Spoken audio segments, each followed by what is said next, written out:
تحياتي. النهاردة هنعمل الحواوشي بالبطاطس، من الأكلات الحلوة قوي ومن المعجنات السهلة واللذيذة واللي طعمها مميز. أول حاجة هنجيب بطاطس وهنسلقها، وبعد ما نسلقها هنهرسها، وبعد كده هنحط معانا شوية خضار كده، بصل وفلفل رومي وزيتون وقطع كلها جوانح يعني. هنجيب شوية زبدة مع شوية زيت، وهنشوح الخضار مع الزيتون مع الفلفل مع البصل، كل الحاجات دي هنشوحها وندبلها.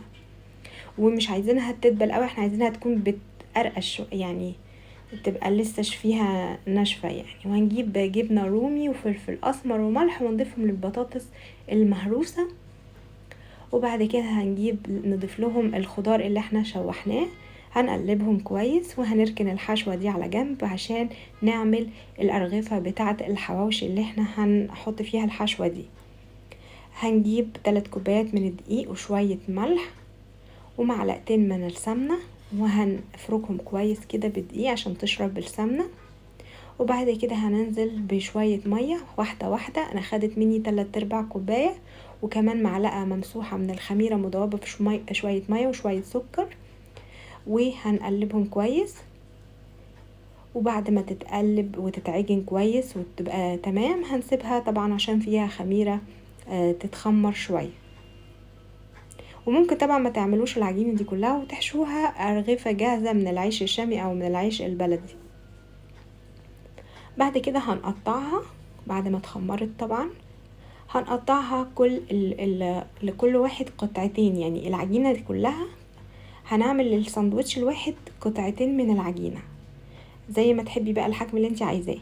هنفردها قوي ونرققها قوي قوي، وزي ما انتوا شايفين كده هاجي واحشيها من النص الحشوة بتاعتنا، ومش هحشي الاطراف عشان ما تفكش مننا، وهضغط عليها جامد عشان الحشوة ما تطلعش. هاجي بقى النص التاني من العجينة هيبقى نفس الحجم بتاع الرغيف، وهضغط عليه قوي من الجنب كده عشان ما يفكش واحنا بنسويه، ويبقى القطعتين كل رغيف واخد قطعتين من العيش. وهنيجي لشوية زيت كده على النار وحبة زبدة كمان، وهاجي وأديلها تشويحة على نار عالية الأول، وبعد كده اوطي عليها لحد ما تستوي على مهلها خالص. وطي على نار هادية خالص لان انا مش هندخلها الفرن. ده الرغيف اللي احنا عايزين نعمله من فوق، يعني بيطلع زي ما انتم شايفين لما يستوي بياخد كل مثلا 10 دقايق على كل جنب كده على نار هادية ويبقى استوى. ولو عايزين ندخله الفرن زي ده كده مثلا عشان يبقى محمص، مفيش مشكلة، بعد ما يستوي بندخله الفرن، يعني بعد المرحلة الأولانية على النار بندخل الفرن وبيتحمص. وأتمنى ان الوصفة تعجبكم.